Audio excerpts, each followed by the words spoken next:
आधी बोलणार नाही, परंतु तुम्ही गाफील राहू नका. तुम्ही गाफील राहू नका, आजपासून तयारीला लागा. एवढी विनंती मी तुम्हाला करणार आहे. प्रत्येक गावातून मागच्या वेळेपेक्षा जादा लीड आपला आला पाहिजे, ही खबरदारी तुम्ही घ्या, एवढी आपल्याला विनंती करतो. आणि मी सगळेच लोक संभ्रमात असतील, मीडिया असेल, माझ्याकडे बरीच लोक भेटायला येतात. म्हणून मी आजच सांगतो की आपल्या विचाराचा, बाबुराव अण्णांच्या विचारांना प्रामाणिकपणे काम करणारा उमेदवार हा यशवंत मानेच आहे. त्यामुळे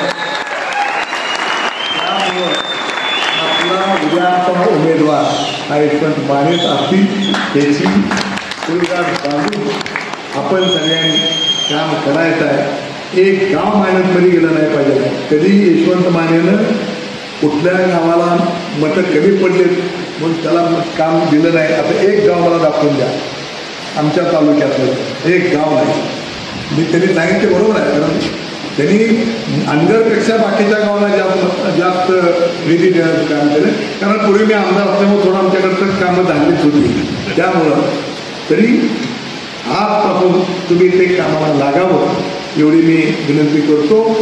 22,000 गेले होते, तेव्हा 43,000 मतदान दिलं तरच त्यांच्या कामाची उतराई झाली. आता मी समजणार आहे, एवढं लक्षात ठेवा. पुन्हा एकदा आपण सगळेजण आला, सगळे जुनी माणसाने नवी माणसाने, त्यामुळे सगळ्यांनी आता तिथं आपला अल्पोपहार घ्यावा.